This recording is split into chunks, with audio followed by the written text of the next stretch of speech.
It's the e-commerce master plan podcast. Here to help you solve your marketing problems and grow your e-commerce business. Cutting through the hype to bring you inspiration and advice from the e-commerce sector and beyond. Here's your host, Chloe Thomas. Hello and welcome to this episode of the E-commerce Master Plan podcast. I'm Chloe Thomas, the creator and host of this award-winning show, and it's my aim in every episode to help you find ways to improve your e-commerce business. So thank you once again for tuning in. And of course, as you know, I really like to hear how you guys are finding the show, how it's helping you, maybe what you'd like us to feature in the future. Then you can, if you want to let me know as well, then you can do that via social media. Just use the hashtag #EcomMasterPlan. Now, we've got some interesting stuff for you today. Interesting stuff.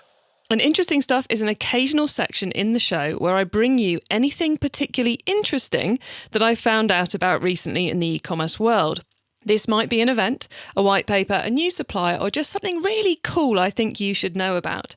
You can find all the interesting stuff organised by episode at ecommercemasterplan.com/stuff.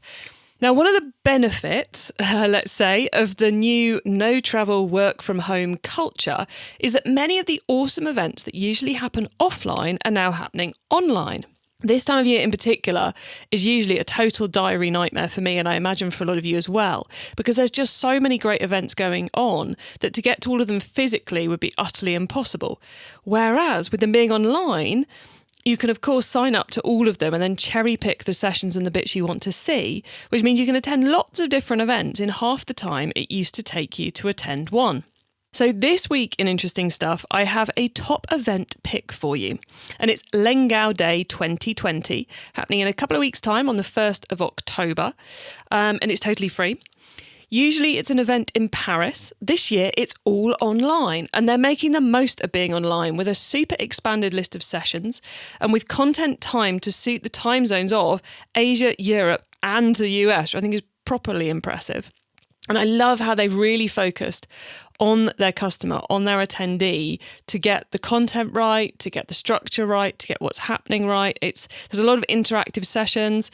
So it's going to be a really, really good event. Now, before I tell you more, as I said a second or two ago, but just to be confirmed, this is totally free to attend. So there is no excuse at all not to join over 4,000 other retailers in getting your access to this super lineup.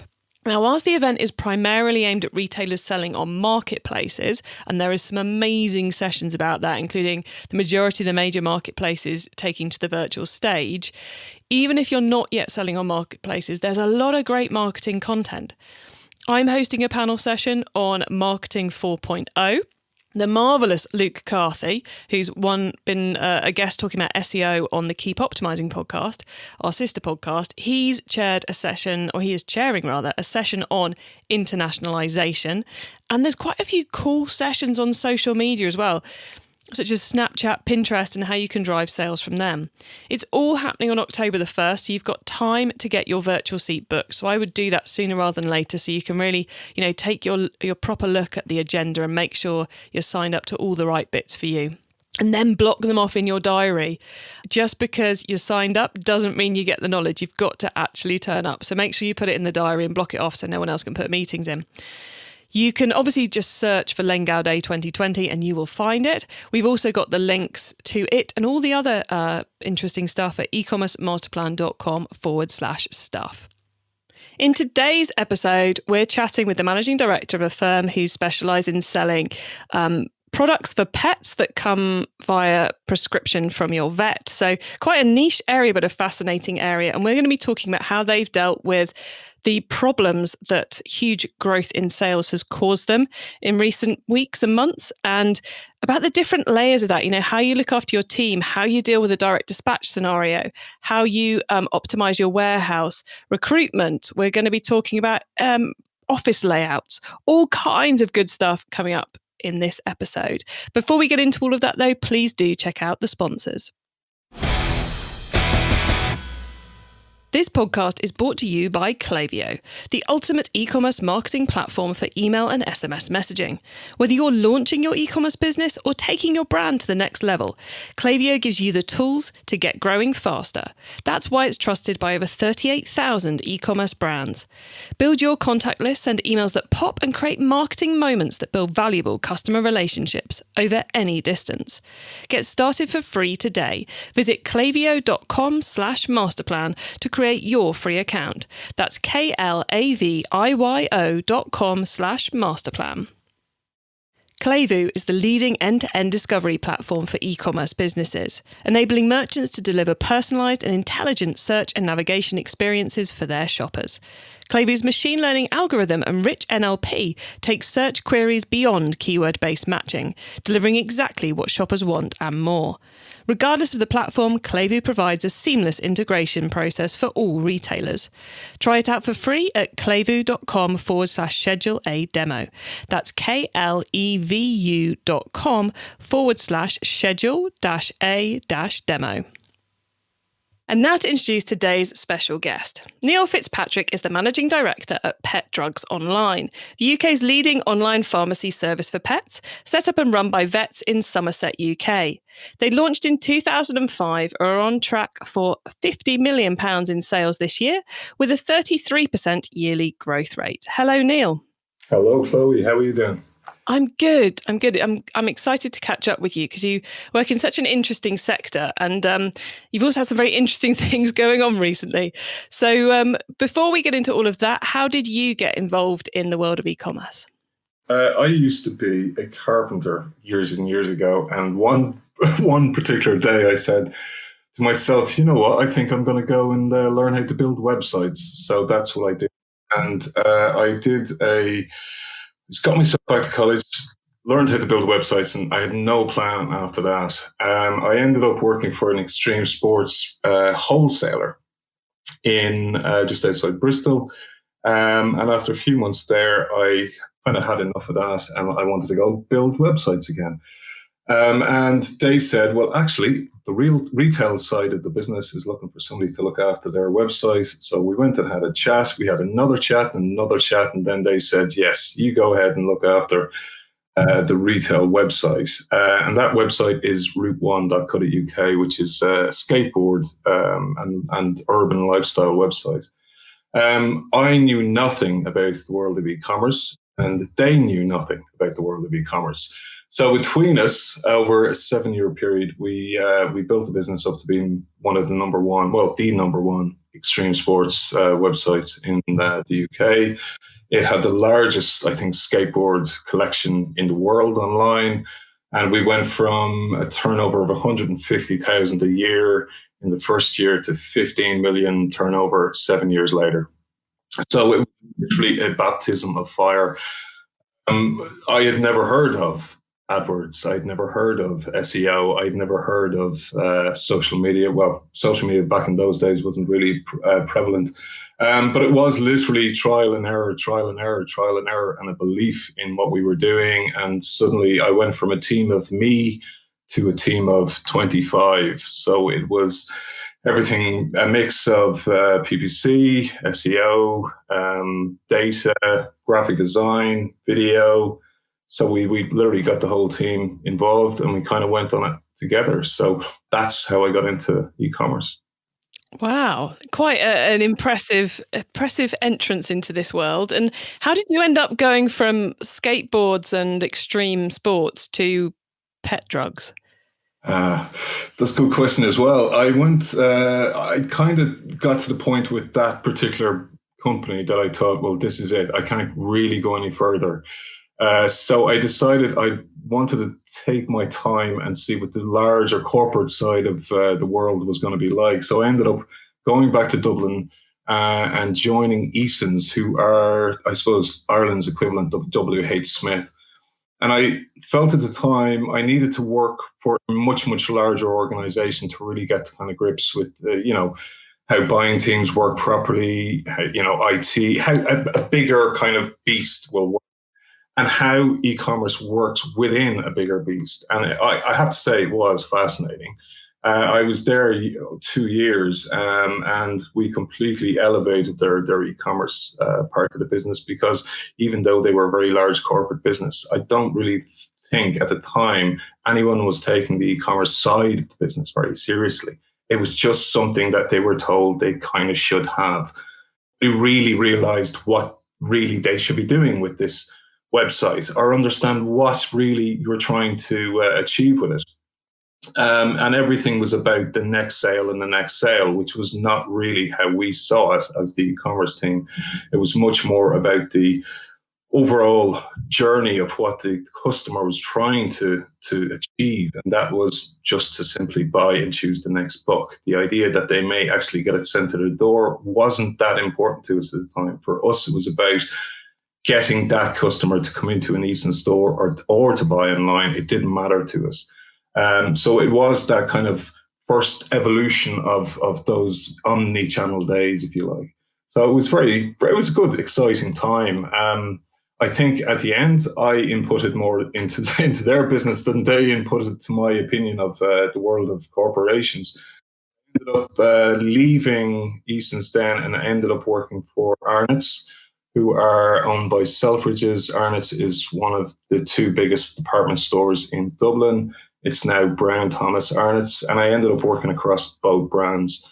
Again, it was to elevate their e-commerce business, and a much, much different beast working for a large department store. So frantic, so absolutely on it every single day. It was very much a trading environment, and I learned so much from that point of view. Excellent. So a lot of experience. And was it from there you ended up coming back to work with the pharmacy world? Well, yeah. So I suppose I'd sold everything at that stage. I'd sold lifestyle. I'd sold dreams. I'd sold school books. I'd sold pencils. So I suppose pharmacy and food was the only place I could go after that. No, a job came up for the MD of Petros and Line. I went along. And I really actually went along for the experience of going for an MD role, if I'm honest. I didn't actually expect that they'd give it to me. Anyway, they gave it to me. I think at the time they recognized that they needed a thoroughbred digital person to run the business. And I think they were absolutely spot on with that decision. It is an online digital business only. Everything we do is online. And it was a great business. So it was a great kind of opportunity to walk into a business that was already established. It was already doing really, really well. And then to immediately see that there was so much low-hanging fruit to be able to just crack on with. And that's what we did. We just cracked on with it. In the first year I was there, we saw 47% growth. The next year we saw 35. This year we see 33. So we're doing really, really well, and the team has evolved along with that. And we keep growing within the business in ourselves. I think as a team, I don't think the great thing about e-commerce is you're never done. There's always another thing to explore. There's another thing to become an expert in, and I think that's the greatest thing. The biggest pleasure for me in e-commerce is the ever-changing landscape. Just when you think you have it. It's always evolving right in front of your eyes. And I think that's really, really exciting. And that brings us on nicely to my next question, which is obviously the biggest change and thing we've had to adapt to this year is COVID-19. So how has it been for you guys? It's been a lot of things. We went from doing, we were 25% up year on year pre-COVID. Mm-hmm. We knew something was coming. As a group of people, we gathered to kind of get ourselves ready for what was coming. About 2 weeks before the surge happened, before lockdown hit, so I think we were pretty prepared. We were pretty prepared. We had started a project anyway that we were referring to as advanced warehousing, and that was very much around streamlining the data that was flowing inside the building already, and taking out as much manual process out of that data process as we could. So that work had started. If we hadn't started that work and got ourselves into a really good shape with the efficiencies in the warehouse, we would have been in an awful lot more trouble than we could have been. Walked into work on March 16th and sales went up by 400%. And it was nuts. It was nuts. And the next day, and the next day, and the next day, it just did not give up. For about 2 weeks, we had to basically hustle. So we scaled up. Inside the first 2 days, we hired 30 new warehouse staff. 30. Yeah. Wow.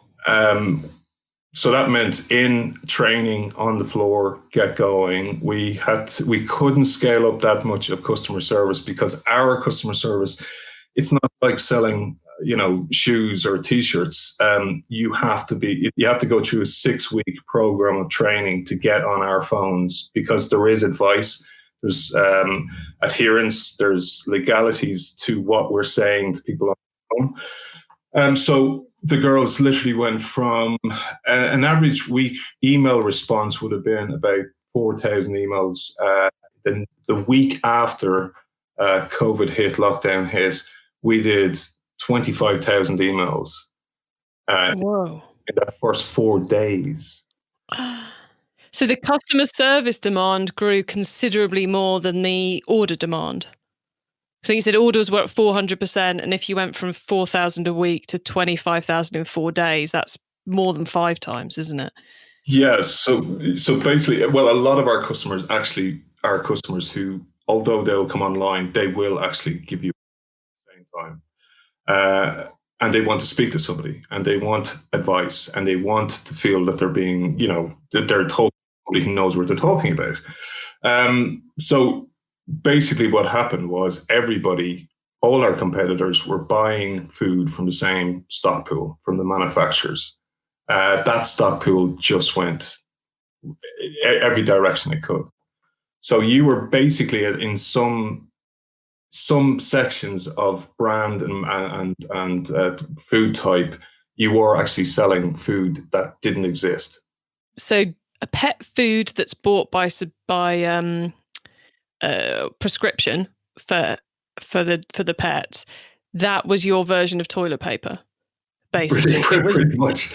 It was gone. Yeah. It was gone. But I mean, everybody was the same. It took me 2 weeks to suspend all sales of food off the website. Now, food for me is 28% of my overall business. I took it off the website because the actual manufacturers and the supply chain collapsed. So instead of me having to get we drop ship a lot of our larger bags of dog food, that would usually have a turnaround of maybe 2 to 3 days. Suddenly we were seeing 10 days, 12 days, 14 days, and you're reliant on your supplier to give you the information. So you're sitting there with the information, you're trying to be transparent, you're trying to give the customer, every chance to understand what is happening. And people at the other end aren't telling you and keeping you up to date. So for about, 3 weeks, 4 weeks, it was absolute carnage. And people were ringing up and people were emailing in, and they were right to do that because, suddenly they were at home and they wanted to know where their medicines and they wanted to know where their dog food had gone to. So we were trying to keep up with that demand. Now, for the most part, we were throwing out maybe 35,000 orders a week out of the back of the warehouse. The dropshipper was probably doing about 10,000. For the most cases, we kept on top of it somehow.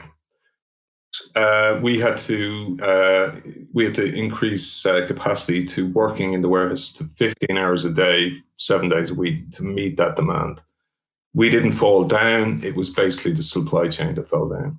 So, but then you're doing the cleanup from that supply chain fallout.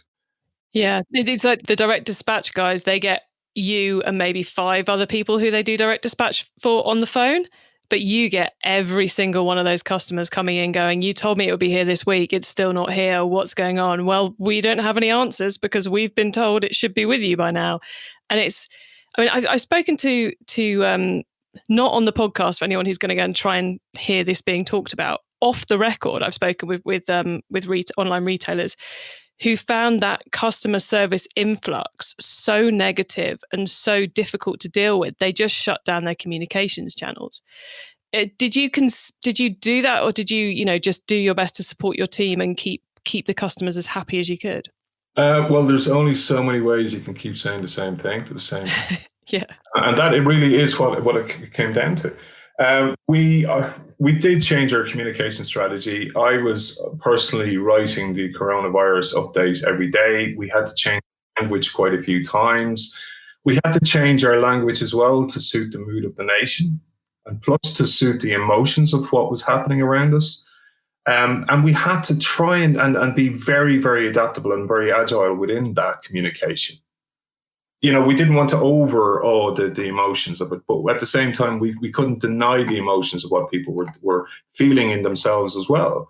These are extreme measures that we were dealing with. So I think, if anything, as a business, as a brand, we became far more transparent about who we were and how our business actually works, to try and actually get it across to people that I am really sorry, but right now I can do no more than I'm already doing for you as a customer. That language has changed so many times in the last 8 weeks. So those were literally proactive communications to the customers who were waiting. So like an email broadcast every day going out to them, giving them that update. For the first 2 weeks, we were doing an email every single day. So all the marketing as a traditional email marketing channel stopped. It was not email marketing anymore. It was email communication, and it was social communication, and it was phone communication. So we were changing the messages even the phone waiting messages. So our tone changed, and our tone became much more personable. And we always did have a kind of a theory about brand empathy. People are already, they're getting hit with so many messages every single day. And considering our audience are already one of the most emotive audiences you can imagine. Other than, mums to be or new mums, that's literally, you're on that edge of everything has to be perfect for that customer. If you get it right in our game, you get it really, really right. If you get it wrong, you get it really, really wrong. So it is understanding that. Plus, the girls are coming in every day and they're getting hit, verbally getting hit by people in a very negative way. So, how are they not going to take that home with them every day? And then to a family who are telling them they shouldn't be coming into work every day. So you're dealing with customers' emotions and staff emotions at the same time. Our communication has definitely changed again. It is very much, you can order with confidence, but let's just now call a spade a spade. Our dispatch system throughout this entire country is not running the way it was running pre-COVID. You just have to accept that it may take longer to get your goods to you. And that's just what you're going to have to do. And there is a little bit of a message of accept it now, because it's going to take a long time for the dispatch and the logistics system in the country to kind of get back to anywhere near normal again. Yeah, it's data that I've seen is that it's been in kind of March and April and going into May, we've been seeing Christmas level volumes, like verging on Black Friday level volumes across the UK. And I believe this is being seen in a similar way across the world as well, for those of you listening outside the UK. And, that's something which the couriers and the systems, they're just not set up for it this time of year, understandably. And I do wonder if it's going to change customers' perspective of how they think about delivery. I know fast and free is important, but I think there may be a bit more patience with consumers around empathy for the delivery drivers who, let's face it, have been a lot of ours lifeline over the last few months and weeks. And also potentially more of an acceptance of not needing everything next day. Oh, completely. We're seeing that already. We surveyed people up to last week about what is the most important part of, why their customers of Petros Online. Up to last week, 80% of people said that actually delivery wasn't top priority anymore. And I think that's remarkable in its own way. We were actually quite bowled over by that. that 80% of people said, no, look, we're actually accepting the situation now. At the end of the day, we know why the customer is coming to us as a brand. 69% of people are basically coming to us because of value for money. That is the same thing people were coming to brands 10 years ago for value for money. And the same thing will happen in 10 years' time. People will go to brands for value for money and great, great service. They're the two big things here. So, for all the great new channels of how we can connect with our customers, for all the technology and the clever ways that we can implement good UX and good UI, for all the different devices that we can actually, use, it is at the end of the day, those two separate things, value for money and great service, that are going to be the win every time. I just think brands now have to admit, even if they, not admit, but they have to really go down a kind of a journey of honesty here with their customers and empathy. Even if you are even a fashion retailer, I just think you have to be just a little bit more honest and not create an aspirational lifestyle, but be just more than honest with that customer about who you are, about who they are. I feel like throughout this time period, what we've seen is an acceleration of trends that were happening anyway. And you're saying about how we need to have more empathy with the customer, and we need to reveal more of our business to the customer and be more real. And it's something which we've seen with, the rise of Instagram influencers. It's a very different way of doing the trend, but it's a very similar thing where people are wanting that personal connection, that real connection with people, not just the shiny all the time. And I think, and with delivery and with so many different elements of what's been happening, I think we've just seen that acceleration of things that were already happening. And I think what's going to be really interesting is how much that sticks and doesn't roll back. I definitely think a lot of it's going to stick, and I completely agree. It's accelerated so much of what we were already evolving our way towards, even the environmental message. And we were very much going down that route, not for any kind of marketing essence, but purely because we felt it was the right thing to do for our business. And that a lot of what we were initially trying to do with the advanced warehousing project was actually to take away printing out of the business. From the end of that project, we'll have taken 60% of our print out of the business completely. God, that's huge. Yeah, it's incredible. But then you look at the systems you're using. I walked in and inherited this warehouse system that it works very, very well, but it's not an intelligent data system. It's not like a search functionality on your website that is learning by behavior. It's just a funky system.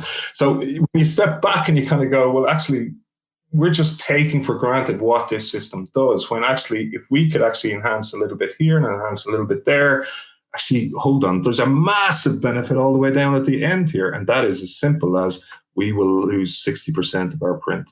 And that is a fantastic good news piece for us. But then that inspires other things that we want to do in the business as well, even coming to, the lights in the building and how we use energy for that, or where we're getting the energy for that. So there's lots of things like that I think is going to stick. I think, it's the honesty piece for me is the biggest piece. I think the day of the influencers on things like Instagram, I think a lot of influencers are going to suffer. I don't think people are going to be maybe as influenced by influencers. They kind of want something even realer, don't they? I do think that. But I also think people are communicating better with people than themselves nowadays. They're not just sitting back. They're bringing themselves forward a bit more in social media. I can see it even on my Instagram pages. Friends of mine who I wouldn't have seen on Instagram maybe once or twice a month are now suddenly doing full-on videos, inspirational videos, and they want to share this, I need to do something for everybody bit, which is great. So I do think the influencers are, may not come back as evolved as they were pre-COVID. And you've also, Neil, moved most of your team working from home, haven't you? Do you think that's something which you will continue with after this, or the second they can all come back into the office, are you going to make them all come back? No, I think the days of the traditional office is over. I've actually, last week, knocked my office down. Literally taken a sledgehammer to the bricks? Yeah, we literally upstairs, I took my own personal office out. I took a meeting room out and now made the entire thing open plan. The idea then is that nobody genuinely gets their own desk anymore. So we're going to have a hot desk kind of mentality. It's just, and we're spacing desks out. We're giving people more space. When the day comes, what is it? It's May. So when the day comes that we actually get to go back into the office, I think is a long, long way off. But when we do, I don't think those who can will ever come back traditionally to do 5 days a week in an office ever again. I think they're well and truly gone. We've proved that working from home works. I think some people in my team, they struggled with it, but now they have kind of just come to the realization that, it's not as hard as they kind of were making it out in their own things in some ways. What I said to the guys before we sent everyone back home to work was basically, you need two things to work from home. You need to be at home and you need to work. That's it. There's no greater mystery to it than that. Listen to the people who say you need your own area. You need that area to, don't be working from home on your bed and stuff like that. But, I think we will have people in. We will have key meetings face to face, but obviously with social distancing. I don't think it'll ever go back to how it was ever. And another question I have to ask is, given that drop shipping caused the majority of your headaches over the last couple of months, in the future, will you continue to do drop shipping, or will you protect yourselves and actually have the large, bulky bags of feed delivered to your warehouse to be dispatched?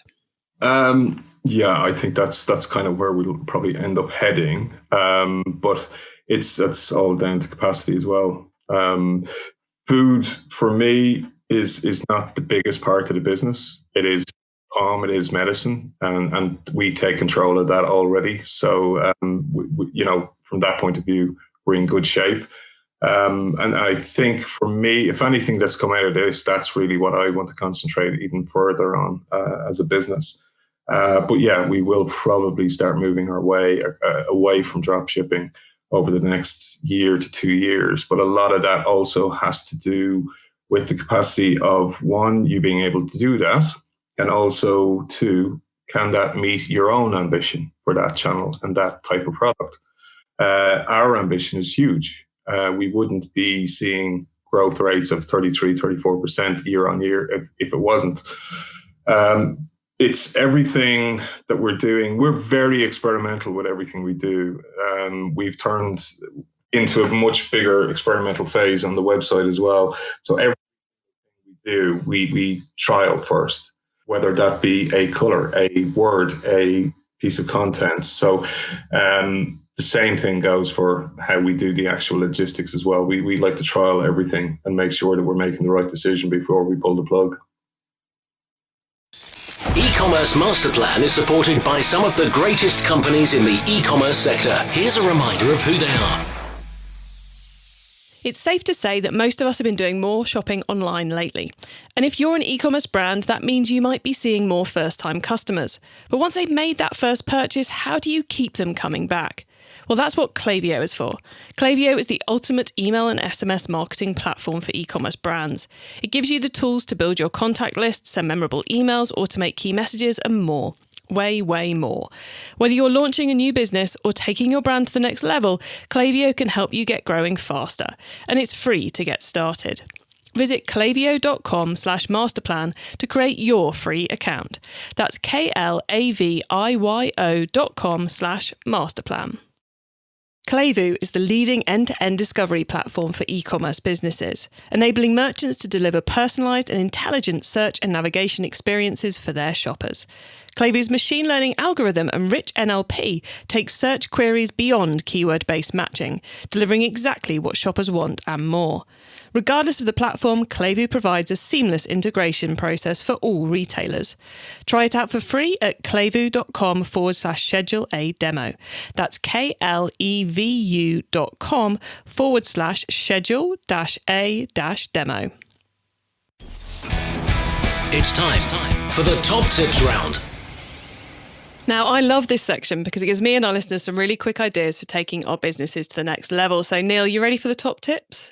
Top tips, yeah, shoot. You sound so nervous. It's going to be fine. Okay, the book top tip. If everyone listening to this podcast agreed to take Friday off and read a book to make their business better, which book would you recommend? I would recommend E-commerce Website Optimization by Dan Croxton John and Johan van Tonder. Great book, really good ideas, and it actually gets you to think about really where you can make a bigger difference with your website. It is. I'm going to second that. It's a great book. I know both of the authors personally, and they are incredibly good at CRO. And we actually had Johan on the podcast a while ago. So if you're listening and want to listen to that, I will put a link to it in the show notes for you all. Okay, the traffic top tip. Which marketing method do you either prize above all others or think doesn't get the press it deserves? There's two, actually. I would say Facebook ads and Amazon ads. I think we've had crazy success with Facebook ads. I think if you create really, really good content, you're going to have a really, really good campaign. We don't get many people mentioning the Amazon ads, but yeah, they are super powerful. So thank you for that. The tool top tip, maybe a collaboration tool, a social media plugin, a phone app, or just a way of working. Is there a cool little tool you use that makes you and your team more efficient from day to day? It really depends on what you're trying to achieve. I think from a content creation and management point of view, we use Basecamp, and that just seems to work very, really well for us. And then things like Confluence for big development projects. I think that's quite easy to keep track of various things. But inside our world right now, it's all about Microsoft Teams. I love the way that so many businesses have discovered the full extent of some of the software they already were paying for. Yeah, it's true. It's very true. And how we all rattled with joy on Friday when we realized that you can see more than 4 people in Teams now. Yeah, these the simple things, isn't it? The simple things just make such a difference. Yeah. And then the growth top tip. If you met someone today who's focused on growing their e-commerce business from 100 orders per month to 1,000, what would be your number one tip for them? It's traffic. It's getting traffic, I'm afraid. So each and every way you can get traffic, you have to get traffic. If you're getting 100 orders a day, you're getting traffic from someplace, but you're not getting traffic, basically. Organic has changed. The world of paid click has changed. Direct is a child of both of them. Email is not going away. Email is still a great channel. Don't let it slip between your fingers, because email has got tons of potential still. And social media. Wow, there you go, guys. Traffic. Neil, before we say goodbye, could you please let the listeners know where they can find you and your business on the web and social media, please? You can find the UK's leading number one online pet pharmacy at www.petdrugsonline.co.uk. Excellent. Short and sweet. I like it. Neil, thank you so much for being on the e-commerce master plan podcast today and sharing so much, so candidly, of how you've been dealing with recent events. It's been much appreciated. Very good. Thank you very much, Chloe. And the very best.